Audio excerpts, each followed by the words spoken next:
Salut, ici Mr. Resumen.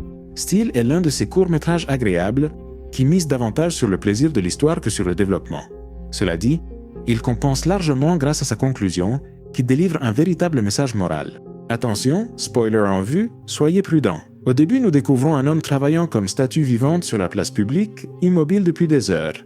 Il ne peut pas bouger car, juste devant lui, un zombie terrifiant et amer le fixe sans relâche. Quelque chose a commencé, une véritable apocalypse zombie. Et l'enfer s'est déchaîné. Toute la place est envahie de morts vivants. Les zombies déchiquettent chaque survivant. Le lieu entier est couvert de sang, de viscères et d'un chaos absolu. Sans aucun répit, le même zombie continue de fixer la statue.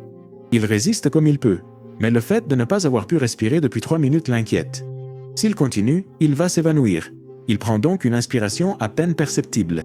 Avec le temps, nous voyons son corps commencer à lui causer des problèmes, ses jambes sont prises de crampes, ses mains engourdies tremblent déjà et, pire encore, son nez commence à le démanger.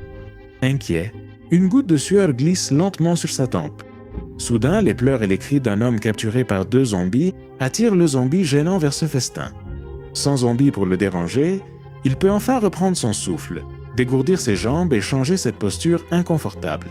Alors que les zombies dévorent l'homme à ses pieds, il ne peut plus se retenir et urine devant eux. Pendant ce temps, les zombies déchiquettent leurs victimes. Le sang et les viscères volent partout, en éclaboussant son épaule. À ce moment-là, il lutte pour ne pas vomir, utilisant toute sa force de volonté. Cependant, ce n'est pas suffisant. Sa bouche se remplit de vomi, mais il contient héroïquement ses hauts le cœur.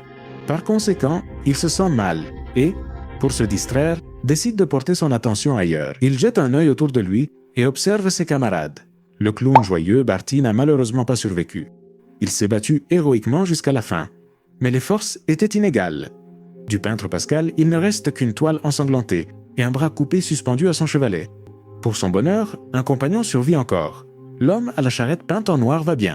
De plus, pour se sortir d'une situation si embarrassante, il tente de s'échapper par des mouvements lents et méticuleux avec la brouette, ce qu'il réussit peu à peu. Notre héros encourage sincèrement son collègue et lui souhaite du succès. Mais 2 zombies surgissent alors de nulle part pour se disputer une tête coupée. Celle-ci leur échappe des mains, tombe dans la brouette, bougeant encore et donnant ses derniers signes de vie. Incapable de supporter une telle scène, le malheureux finit par vomir. Il tente de reprendre ses esprits, sans succès. Les zombies qui rôdent sur les lieux découvrent la victime chancelante et se jettent sur elle sans aucune pitié.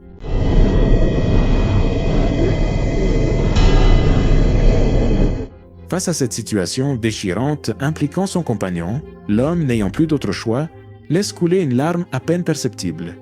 Tandis que la plupart des zombies dévorent son collègue, notre héros décide de profiter de la situation pour s'échapper. Avec courage, volonté et prière, il affirme qu'aujourd'hui ne sera pas son dernier jour. Puis il saute élégamment l'escalier mais sans prudence et se blesse la jambe. Un craquement sonore suivi d'un cri attire immédiatement l'attention de toute la place, qui n'hésite pas à le suivre. Marchant lentement, il tourne dans une ruelle, mais les zombies gardent sa cadence. Il tente d'effacer ses traces, fait le tour du pâté de maison et, au détour du coin, se cache sous un escalier en béton. Les zombies passent lentement. Pensant être désormais en sécurité, sans aucun zombie pour le déranger, il se réjouit de sa chance et tente une danse triomphale, style robot. Cependant, en se retournant, il réalise que sa joie a attiré une nouvelle foule de zombies, encore plus grande, contre laquelle il ne peut se cacher. Cela dit, nous devons garder à l'esprit qu'il ne faut pas crier victoire avant d'avoir gagné, car la défaite a un goût bien plus amer. Abonnez-vous, activez les notifications et merci d'avoir regardé.